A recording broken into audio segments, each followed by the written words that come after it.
முதலமைச்சர் ஆகிட்டாங்க அண்ணா. வணக்கம்ண்ணா. ரொம்ப ரொம்ப நல்லது பண்ணிட்டீங்கண்ணா. இப்போ படம் சொல்கிறேன்.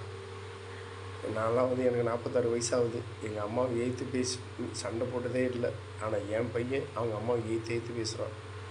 இப்போ உள்ள காலகட்டத்தில் பசங்களாம் அந்த மாதிரி அப்பா அம்மாவும் மதிக்க மாட்டேங்கிறாங்க, பெற்ற தாயும் தகப்பனையும் மதிக்க மாட்டேங்கிறாங்க. இப்படி உள்ள காலகட்டத்தில் நீங்கள் வீட்டுக்கு தேவையான 2500 சிலிண்ட்ரு, மின்சாரம், எல்லா செலவும் படித்தவங்க நாங்களாம் எஜுகேஷன் இல்லாதனால பிள்ளைங்களை படிக்க வச்சோம்.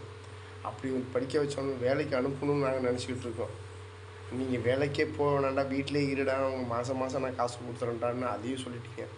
இப்போ உள்ள பசங்களுக்கு கை கால் கூட ஒரு குனிஞ்சு நிமிர்ந்து வேலை செய்ய மாட்டேங்கிறாங்க. பொண்ணாக இருந்தாலும் சரி, பையனாக இருந்தாலும் சரி. என் பொண்ணுக்கிட்டலாம் ஒரு வேலையை 4 வாட்டி சொல்கிறதா இருக்குது. அந்த மாதிரி இருக்குது. பையன்கிட்டே அப்படி தான் இருக்குது.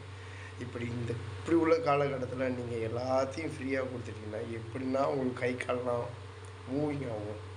அதை யோசித்து பார்த்தீங்களா கொஞ்சமாவது? இவங்க கொஞ்சமாவது பிஸ்கட்டை போட்டுவிட்டு 2 கட்சியும் பிஸ்கட் போட்டு வேலைக்கு அனுப்பி விட்டாங்க எங்களெல்லாம். ஏதோ கொஞ்சம் கொஞ்சம் பெரிய தரம் நீங்கள் வேலைக்கு போய் சம்பாரித்து குடும்பத்தை பார்த்துக்கலாம் அப்படின்ட்டு. ஆனால் நீங்கள் பண்ணது ரொம்ப ரொம்ப நல்லதுண்ணா. இப்போ உள்ள காலகட்டத்தில் மூளை கூட வேலை செய்யாத அளவுக்கு பண்ணிட்டீங்க. ஏன்னா பண்ணுறது பசங்க படித்தவங்க தான், எஜுகேஷன் பண்ணுறவங்களும் தப்பு அதிகமாக பண்ணுறாங்க. இப்போ நீங்கள் வந்து ரொம்ப ரொம்ப அவங்கள முட்டாளாக்கி வீட்லேயே குருவி கடங்கடா அப்படின்னு குறுகி கடங்கடா அப்படின்ட்டீங்க. நான்லாம் படிக்காதனால இவ்வளோ யோசிக்கிறேண்ணா.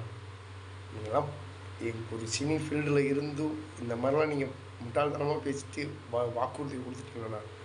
ஏன்னாந்து இவங்கெல்லாம் பண்ணீங்கண்ணா? கொஞ்சமாக யோசிச்சு பாருங்கண்ணா.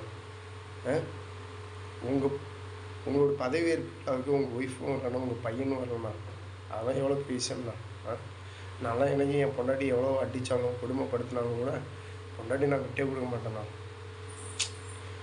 சரிண்ணா. இப்போ உள்ள காலகட்டம்லாம் பசங்களாம் அப்படி தான் இருக்கணும் போல இருக்குது. பொண்டாட்டியெல்லாம் விட்டுருணும் போல இருக்குது, அப்பா அம்மா விட்டுருணும் போல இருக்குது.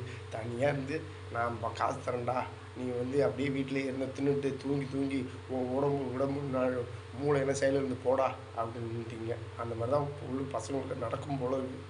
பார்ப்போம், நான் உங்கள் ஆட்சியெல்லாம் எப்படி நடக்குதுன்னு பார்க்குறேன். பார்த்தோன்னா நல்லது. என்ன நடக்க போதோ எனக்கும் தெரியல, உங்களுக்கும் தெரியல, ஆண்டவனுக்கு கூட தெரியல போல இருக்குது. சரிண்ணா, ஓகேண்ணா. முதலமைச்சர் அண்ணா ரொம்ப ரொம்ப நன்றி. நல்லது பண்ணிட்டீங்க, போதும்.